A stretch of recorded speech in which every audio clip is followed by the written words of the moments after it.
In this lecture, we're going to conclude this part where we've been focusing on univariate regression. We're going to start looking in the next lectures how to deal with multidimensional data and going beyond regression. So for this lecture, I'm going to talk about two different techniques that extend a bit some things we've been seeing so far. So cross-validation, extending the scheme of training, validation, and testing that we've been using, and residual bootstrapping, which is a different variant of bootstrapping, and we'll see what it is used for. And then I will give an overview of this subject that we've been covering so far of regression, because we've been covering regression for different purposes like visualization, modeling, trying to predict things, trying to understand the data, looking at model parameters and so on. And these have different requirements. So once we know the different techniques and the different applications, it's a good idea to take a step back and try to look at the big picture and how these things fit together. So that will be the conclusion of this part where we've been focusing on regression. So first, let's look at cross-validation. We previously saw that if we want to use our model to generate a specific hypothesis, for example, we have a polynomial model of some degree, and we want to generate a specific curve that we want to use to predict some values. So we saw that if we want to select the model, we want to select the degree of the polynomial, we need a validation set outside the training set, because we need to fit the parameters of the polynomial to the training set. This will give us a specific hypothesis, a specific curve with the parameters instantiated, but then we have to evaluate that outside the training set. And since we are going to select one out of several different models, we cannot do that evaluation on the test set, because by selecting the one with the smallest error, we will be biasing the error estimate. It will tend to underestimate the true error of that hypothesis we select.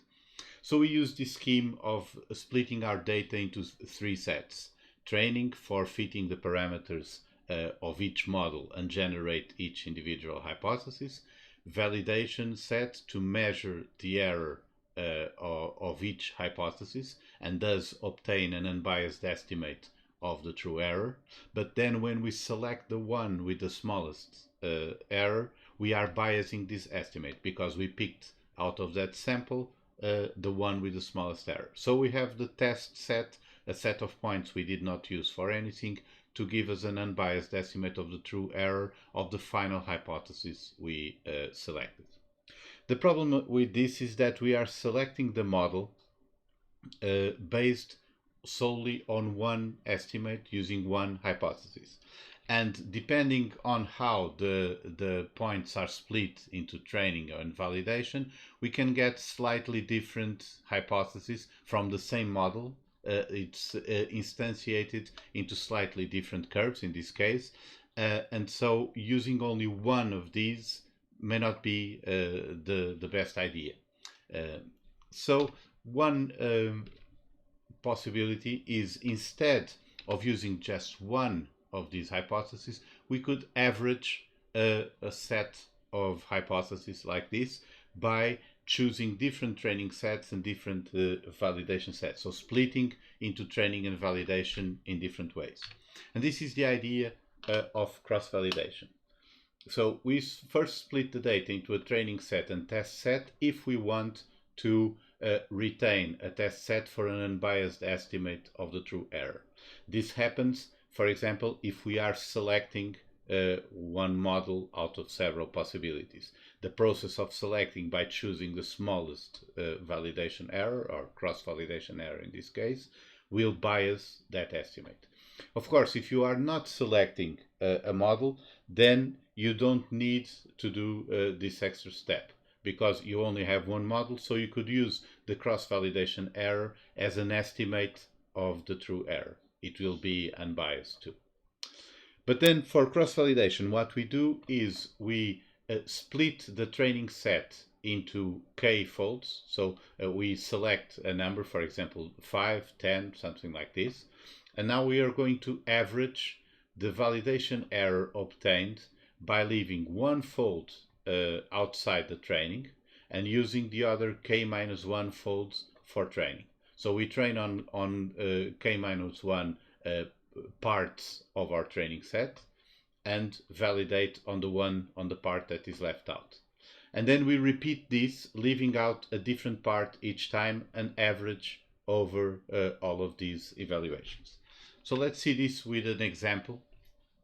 This is a part of the data set of the Boston house prices. So basically, this is a classical data set from the 70s, which shows in this case, we only have one of the features, which is the average number of rooms per house.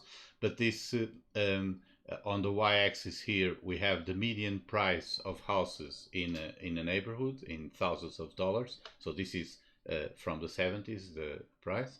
And in the x-axis, we have the average number of rooms per household in that neighborhood. So you can see there appears to be some correlation here. And let's say we want to try to fit a polynomial curve to these data. So we need to select the degree of the polynomial. And so we are going to do this cross-validation. Okay, so first we are going to leave out a test set because we want, after we select the best polynomial degree, we want to fit that curve and then obtain an unbiased estimate of the error of that specific curve. This data set has 484 examples, so we can split it roughly 1/5 for the tests. We leave out these last 84 examples, and we retain 400 for our training set. So the way to do this, we're going to load the data. We're going to shuffle the data. So if you call the shuffle function on NumPy, you can shuffle an array. This is a matrix with 2 columns, but shuffle always shuffles on the first dimension. So it's going to shuffle on the rows and preserve the order of the columns, which is what we need in this case. It's a good idea to shuffle the data because we don't know if the data is sorted. So suppose that in the file the data was sorted by the average number of rooms or by the price or something like that. Then when we split the data into train and test, we could have on our test set something that is not representative of the same distribution from which we obtain the train set. Of course, in this case, since we are going to fit a curve to this cloud of points and use that to estimate some kind of interpolation here inside this range, this can be a good idea. We'll see later that if you have a problem where you're trying to extrapolate to outside your training set, then you should be more careful with how you choose the training and the test set. But for this case, we can reserve a random sample for the test set, and one way of doing that is shuffling the data and then picking out a number of points, for example, at the end of the array. Okay, so this would be now for cross-validation. The idea is that we have these 400 points in our training set, and we are going to split them into 5 different folds. So we have 80 points on each fold when we split those 500s into 5 folds. And this would be one of the hypotheses we obtain when we use these points in blue small circles for training and then measure the error on the points that are in green. So this would be one of the folds for the cross-validation. Then we would move on to the second fold where we put other points in training. We set aside another set of points for validation, and we use the remaining folds in training. So at each stage, we use one of the folds, which has 1/5 of the points for validation, and the remaining 4 folds for training. So each of these steps will give us slightly different curves and different error measures, because we are using a different set of points for validation. And now we take these 5 and average the error, and this will be the cross-validation error. So an easy way of doing this is to use these k-fold classes in scikit-learn. So you have this in Anaconda, or you have this in your installation, in your image. So you can do this from scikit-learn model selection. You can import this k-fold class. And what this does is that you can create an object here specifying how many splits you want to divide your data set into. For this simple example, I'm going to split these data into 4 folds.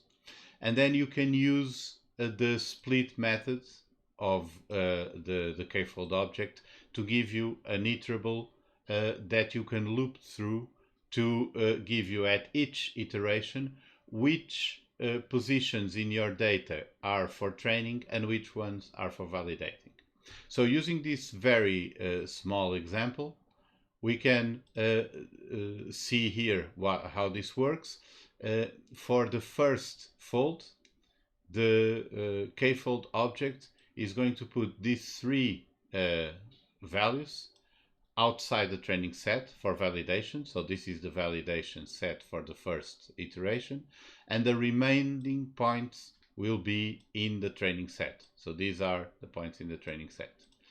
So this actually gives you the indexes of the points. I created an array starting from 0 so that the indexes and the values are the same.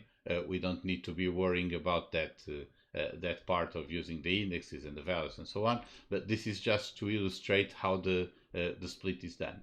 So for the first iteration, the first 3 points are left outside the training in validation, and the others are used for training.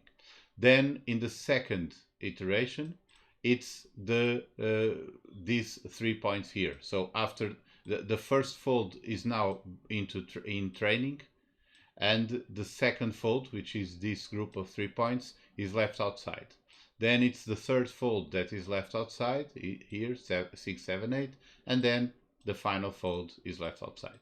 So this would be for 5 folds.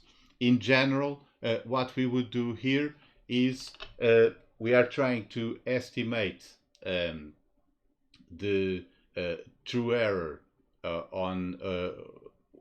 that our model will result into when we train it with this kind of data that we have.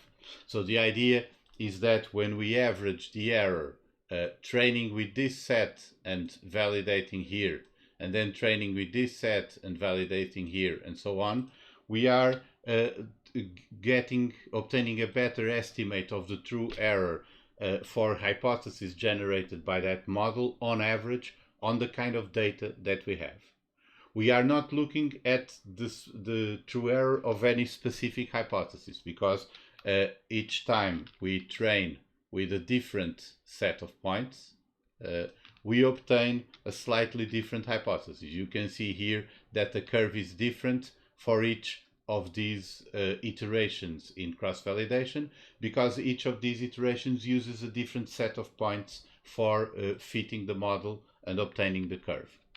So this is a difference between the train and validation scheme we used previously, where we are estimating the true error of a specific hypothesis and using that to select between different models. With cross-validation, we are using errors measured in different hypotheses of the same model and averaging those to get a better estimate of what on average is the error that hypothesis given by that model will have. So the way we can do this here for this particular curve that we're trying to fit, we're going to create one function, an auxiliary function, that receives the data we are using in our training set, which indexes correspond to examples that we're going to use to fit the polynomial curve, which indexes correspond to examples that we're going to use to measure the validation error for that curve, and the degree of the polynomial. So now what we do here is we obtain the coefficients for the polynomial by fitting the data, but only using the indexes corresponding to the training part. So this would be to obtain each of these curves using only the small blue dots. That would be the data we would be using. Then we compute the predictions for the validation data. So using our data matrix, we use only the rows corresponding to the validation set for this iteration of cross-validation, and then we measure the error. The error is the predictions minus the values in the data set squared, and then we average that. So this is the mean squared error for this fold. And now we're going to use this auxiliary function to compute the error when doing cross-validation over the different folds. So this actually is not necessary.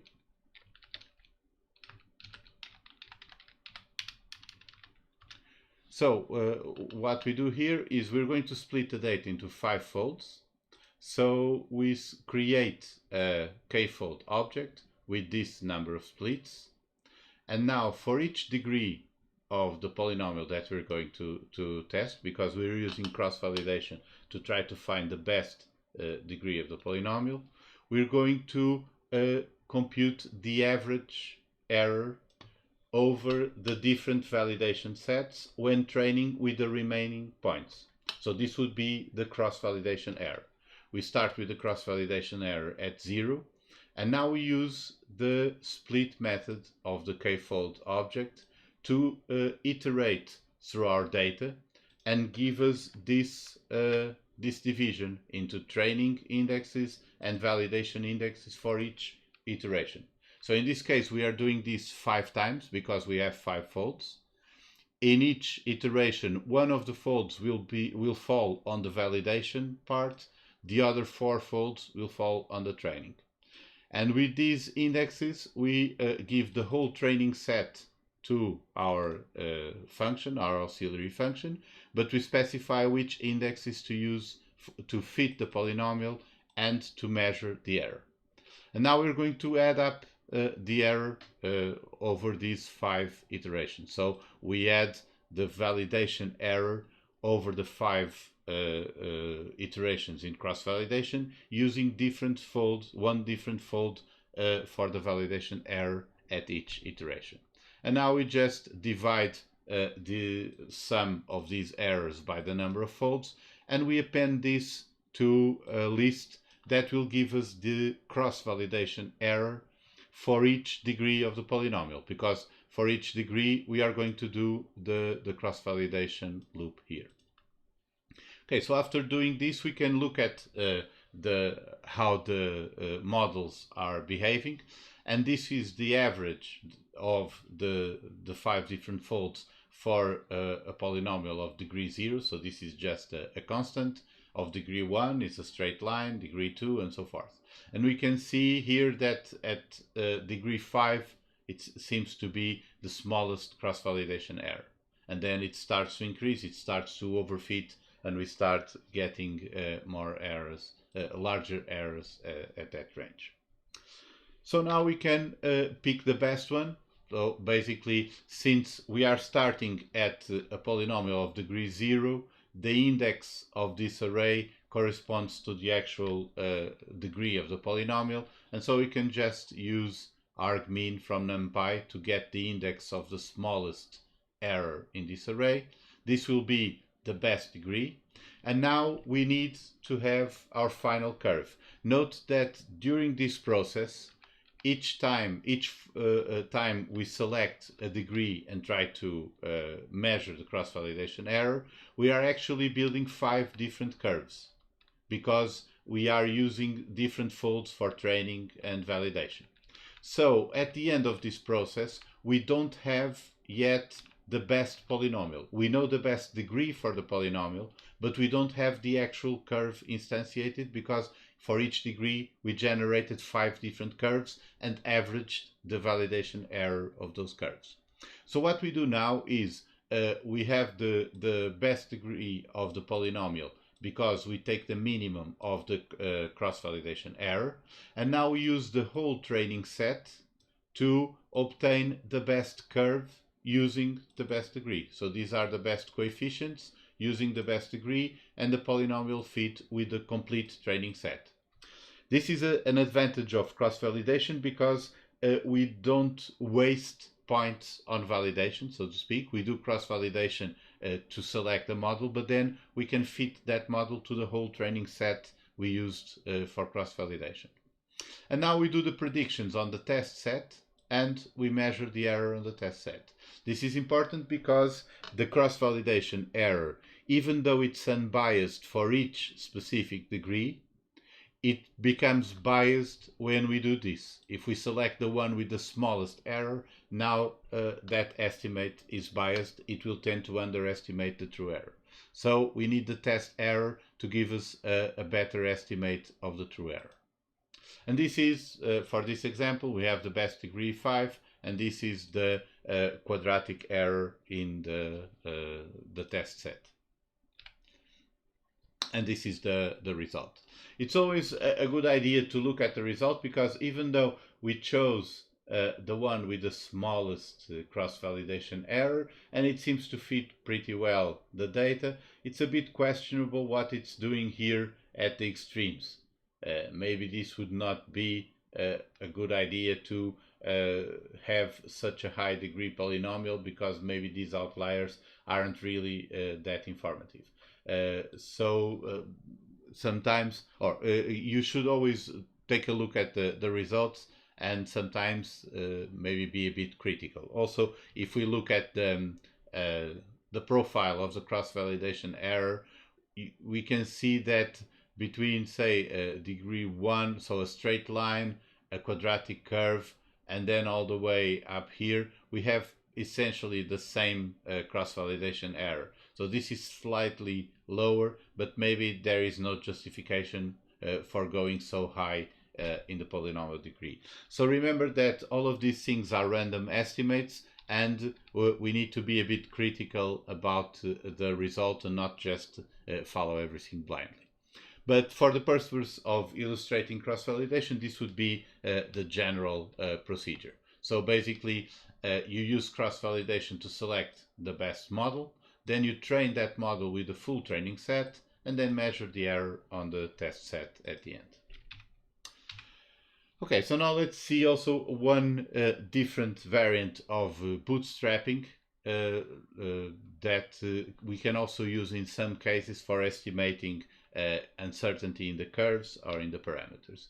To illustrate this, I'm going to go back to this enzyme kinetics example we saw a few weeks ago, which is a simple example where we have this expression that tells us the velocity at which the enzyme is catalyzing a reaction at the beginning of the reaction as a function of 2 parameters of the enzyme, the maximum velocity it can catalyze and a parameter that measures the affinity of the catalyst by the substrate, that is the concentration of substrate at which the velocity is 1/2 the maximum.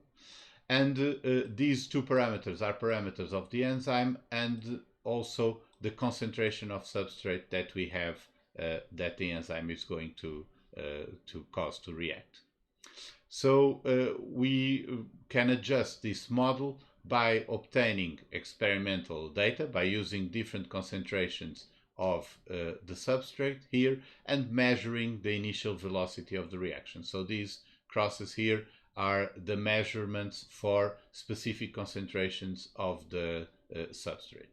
And then we can adjust this curve. We saw this previously. We create a loss function that is just the quadratic error. So this is the total quadratic error here.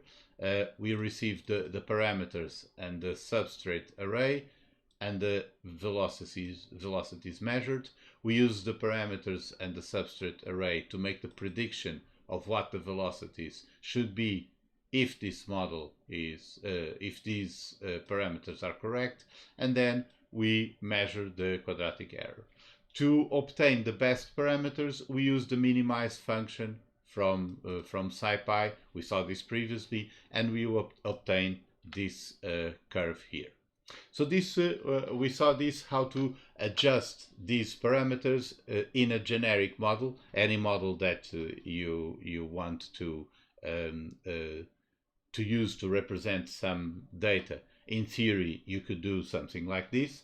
Of course, in practice, if your model is very complex, you may have problems with the minimization, but in general, for simple models, this should work.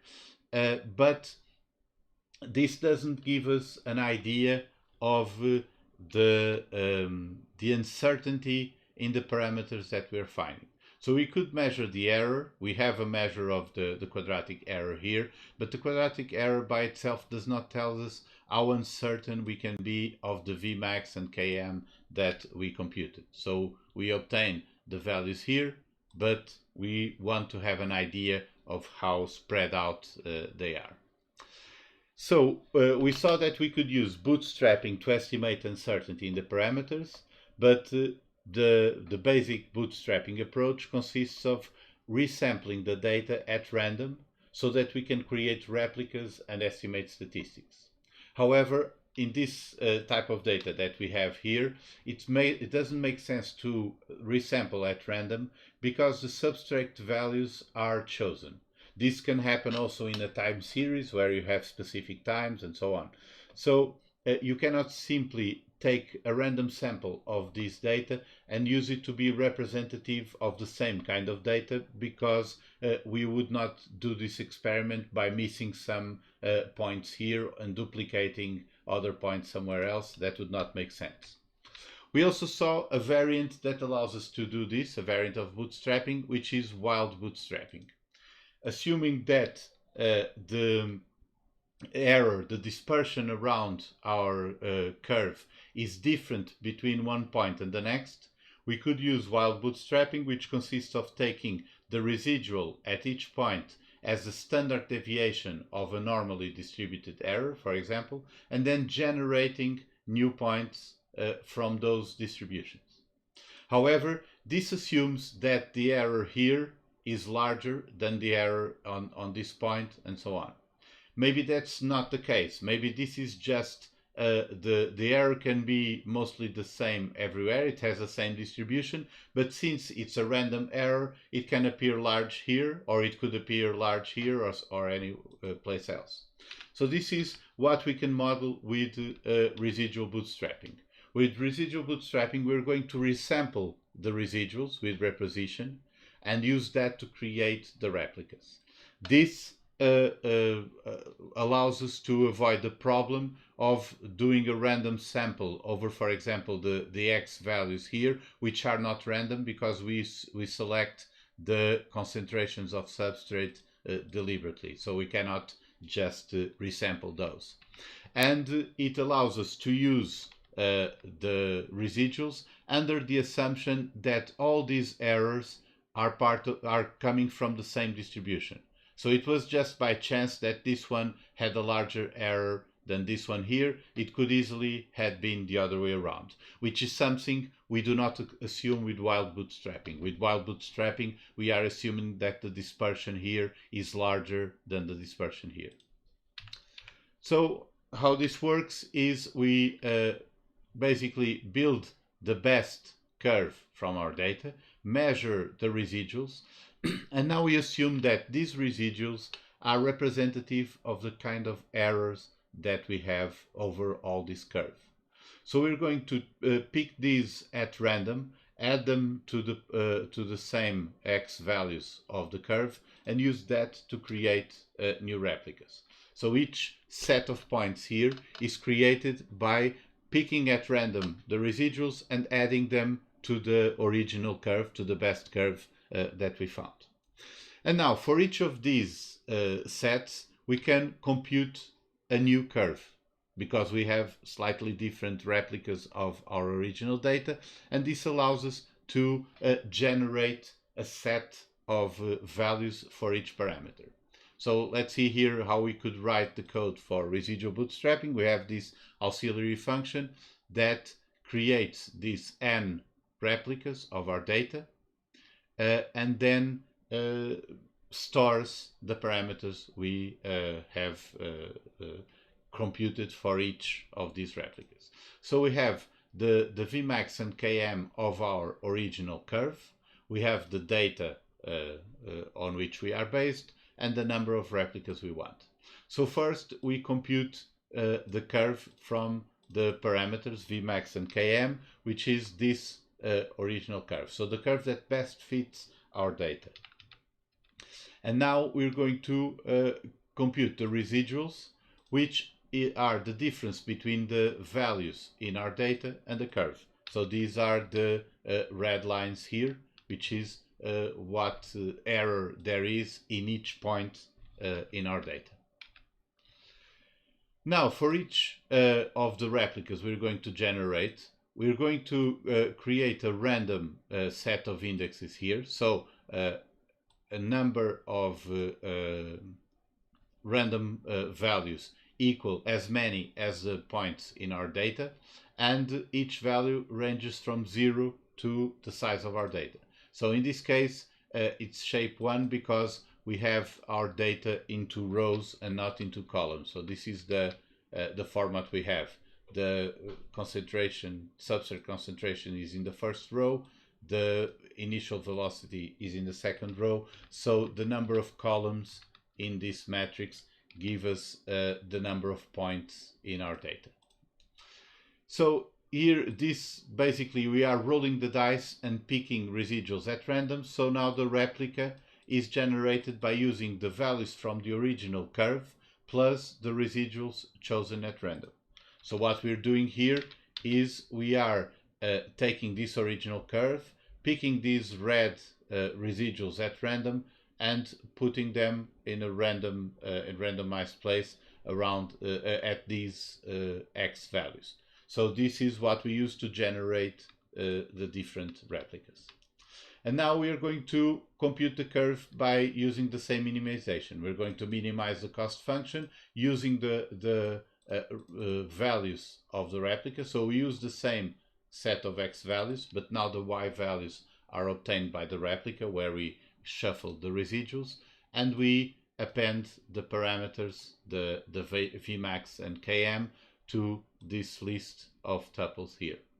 So finally we can return this as a matrix, and when we do residual bootstrapping, we now get 500 pairs of Vmax and Km parameters, and we can take statistics of that. For example, the average value, this is the average of Vmax and Km, and this is the standard deviation of Vmax and Km. We can also plot the different curves. We saw how to do this with bootstrapping, or for example, this is just a plot of the 500 different curves. We can use the percentiles to generate, for example, the shape of the region with 95% confidence or something like that. The same that we saw before with bootstrapping and wild bootstrapping. And we can also look at the distribution of the parameters. So the difference here between bootstrapping, wild bootstrapping, and residual bootstrapping is basically how we deal with the resampling part. You can use the standard bootstrapping if you can resample at random from your data, if that makes sense. If it doesn't make sense to resample from your data at random, then you can use either wild bootstrapping if you assume that the residuals are different at different data points because the actual distribution of the error is different at different places, or residual bootstrapping if you assume that the distribution is the same but the errors just ended up different by chance. Okay, so now let's just take a brief overview of what we saw so far for regressions. The first thing that you need to ask when you're doing a regression is ask why you want to fit this regression model. For example, suppose that you want to fit a model like kernel regression or something like that to help you see or show some trend in the data. So this is mostly for visualization. We have a set of points, but we want to have an idea of what the trend is. Now, in this case, there's usually no need for actually measuring the error. It may be useful in some cases, for example, to have, if you're doing a linear regression, you may compute the correlation coefficient to see if the line is really a good fit or not, or the root mean square deviation or something like that. But usually, since it's just for visualization or for trying to understand the trend in the data, you may not be too much concerned about how good the fit is. It may, however, be very useful to represent uncertainty also visually. So this is what we saw, either using bootstrapping, if it makes sense to resample the data at random. For example, if your data are the house prices or the weight and height of people or things like that, you may think that by bootstrapping you are recreating what could happen if you obtained a new set of points. If not, if you have, for example, a time series or something like what we have here, where it shows the values for the substrate concentration, then it would not make sense to resample at random from this data set. And in that case, you can use wild bootstrapping or residual bootstrapping. The difference here depends on whether you're assuming that the error at each point in your data set has different distributions, and this is what you're assuming with wild bootstrapping, where the residual gives you an estimate of the standard deviation at each point, or residual bootstrapping if you assume that they all come from the same distribution, so now you're going to just resample from those residuals.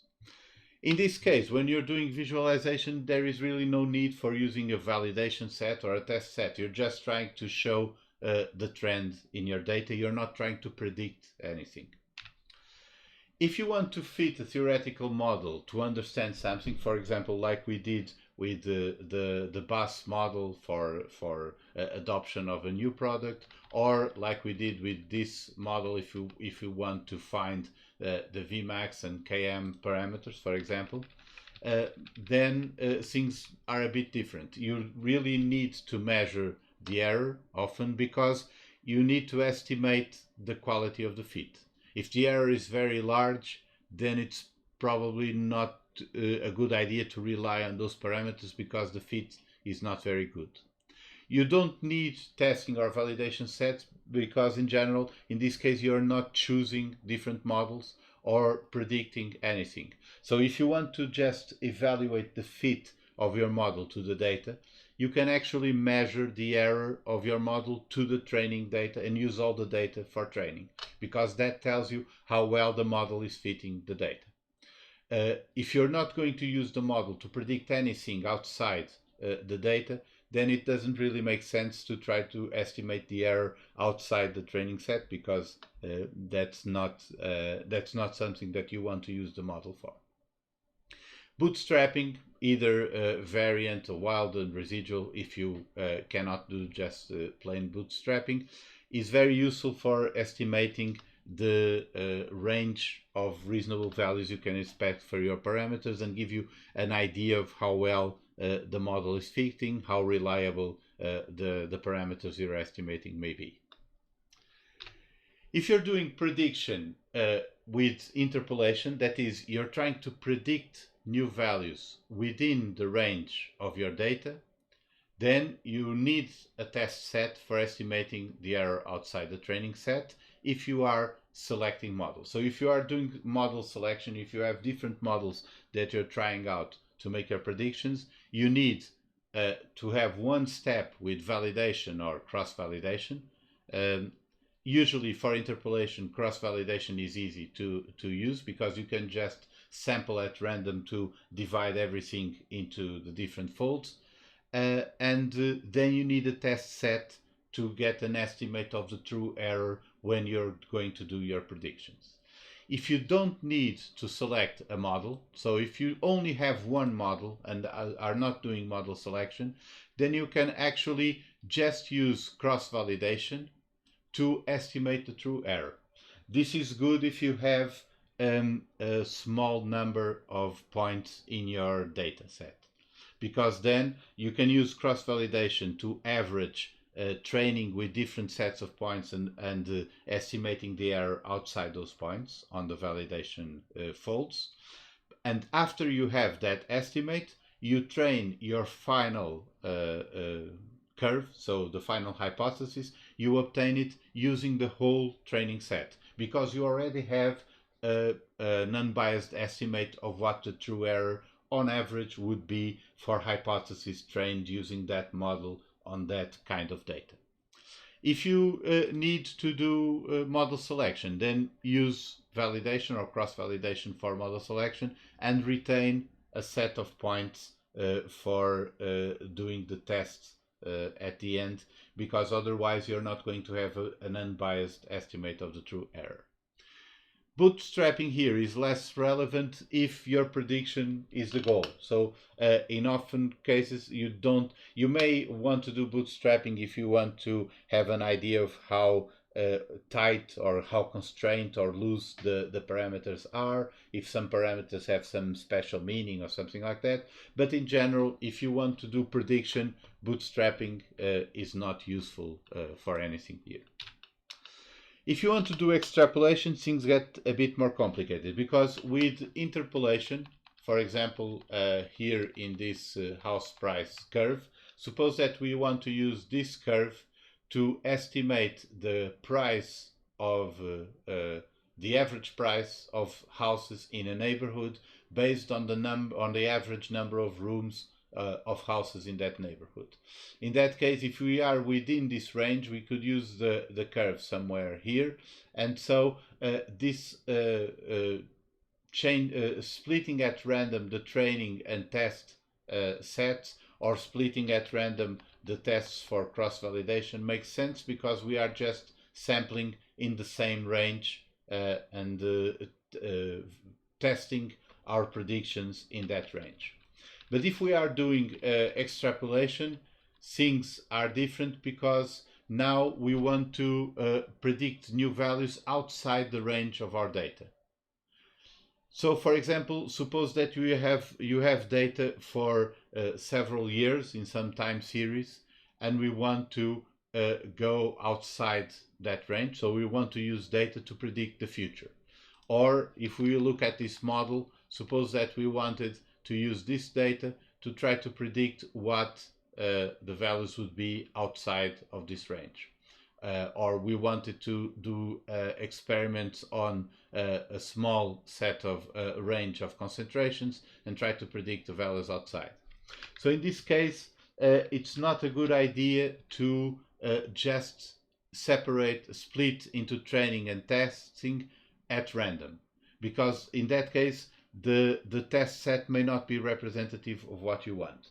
So if you want to predict the future, you should use, for example, data for training that is further in the past, and use the latest points for testing or for validation when you're evaluating the hypothesis that you generate, because this reproduces the application of using past data to try to predict the future. So basically, for extrapolation in regression, you need to think about what conditions you're trying to recreate when you're going to apply your model for prediction. So extrapolation can make things complicated in that sense.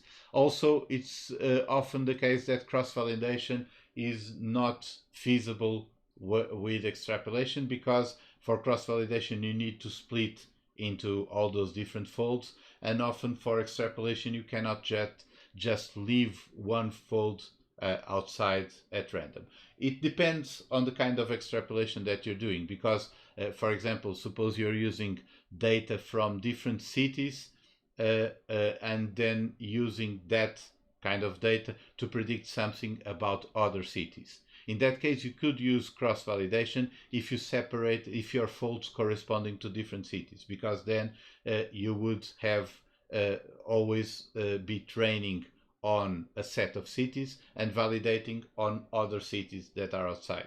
So it depends a bit on the kind of circumstances and the data that you have, but you really need to think about how to organize your folds or training validation tests, or for cross-validation, in order to reproduce the kind of conditions where the final hypothesis will be applied when predicting new values.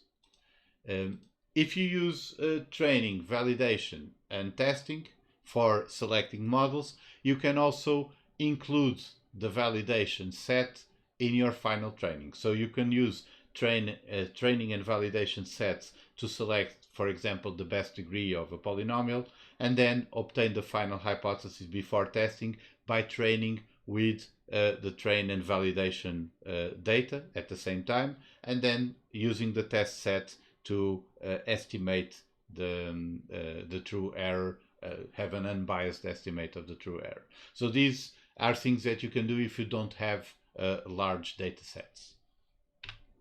So basically, the most important thing here for using these techniques and tools appropriately is to really understand what is the purpose of the regression that you're trying to compute, what you need to estimate, what do you want to take from that. Is it just to look at the trend? Is it to understand something about the data? Is it to do predictions or something like that? Remember that if you are selecting different models by computing the error and then choosing the one that gives you the hypothesis with the smallest error, that error estimate becomes biased by that choice. So all these things we are doing with cross-validation and testing, or training, validation, and testing, arise because of that problem of choosing the smallest value, making the estimate biased. And also see, if you need to estimate uncertainty, then you can use bootstrapping, but it depends on the application. So basically, the important message here is that you really must think about what you're doing when using these techniques, understand everything about what you're doing and what you want to obtain in your results, and that will dictate what you use and how you use it. Okay, so exercises for this section that we can discuss on Tuesday. One question, you're going to use the iPhone data. So remember that the iPhone data has sales values in quarters, so there are 4 per year. And you're going to ask if a polynomial curve is better than the BAS model to predict sales for the next 4 years. So suppose that we accumulate data up to now, and then want to see if we can predict the future sales for the next 4 years. Is it better to use a BAS model or a polynomial curve? So basically, the next 4 years would be extra 16 rows, but we only have the data that we have so far. So what I want you to do is to think about how you can answer this question. How are you going to do model selection? Do you need a test set to evaluate the error on the final prediction, or maybe you don't need to have an unbiased estimate of the true error for answering this question. So think about this question and what you need to answer it. Think about whether or not you need a validation set, and if so, if you need a test set or a validation set, how can you choose the examples? Can you pick them at random? Must it be some different way? So I want you to think about this and then implement the code you need to answer this question, to check if it's better to use the bus model or a polynomial curve. Another thing that I want you to do, also using the iPhone data, is to fit the bus model to estimate these parameters. So remember from last lecture, to do the fitting and this part, you can just use the code for last lecture. So this would be a bit of a revision exercise, this first part. And this gives you an estimate of the market capacity, the innovation and imitation coefficients. But then I want you to give me a 90% confidence interval for these parameters. So the 90% confidence interval for the market capacity, innovation and imitation coefficients. How are you going to do this? Well, some kind of bootstrapping, obviously, but what kind of bootstrapping are you going to use if we want to assume that the distribution of the residuals is the same over all the time series? So we're not going to assume that having one point that deviates a bit more from the curve means that that year the error has to be larger. It may just have happened by chance, so we are going to assume that all the residuals come from the same distribution. Okay, so these are the two exercises that I want you to do the next few days or during the week, because since the deadline for the assignment is on Tuesday, probably you won't be doing these exercises before Tuesday. So we'll see, then we discuss this on our session on Tuesday. Okay, to sum up things, we basically wrapped up the univariate regression that we've been looking at. Most of this can also apply to multivariate regression, but we've been focusing on univariate regression because it's much easier to show the plots when you only have one variable as a feature and one variable that you're trying to predict. What we saw today was cross-validation. This gives us a better estimate of the average error that hypothesis generated by each model will give us when trained on the kind of data that we have. And also it's a good substitute for a test set when you don't do any model selection, because if you do cross-validation on one model, you have an unbiased estimate of the true error. And you can use that and then obtain the final hypothesis by training on the whole data set if you're not comparing different models and picking the one with the smallest error. If you are comparing different models and picking the one with the smallest cross-validation error, then you really need to have an extra set of points where you can get an unbiased estimate of the true error. We also saw residual bootstrapping. So this is somewhat similar in application to wild bootstrapping. You use it when you cannot just randomly resample from your data because it doesn't make sense. But the big difference is that with residual bootstrapping, you are assuming that the residuals are all coming from the same distribution. So you just randomly sample the residuals from the residuals that you already have. And we also did now a brief overview of these techniques we've been seeing. And the main point here is that you cannot just use this in autopilot or blindly. You really must think about what you're doing in each case and if it makes sense, what makes sense to use and why and how the techniques work. So that is the important part, whether you're using visualization, trying to predict things, trying to understand data with the parameters and so on. Okay, that's it for this lecture. We'll meet on Tuesday and discuss this and the exercise.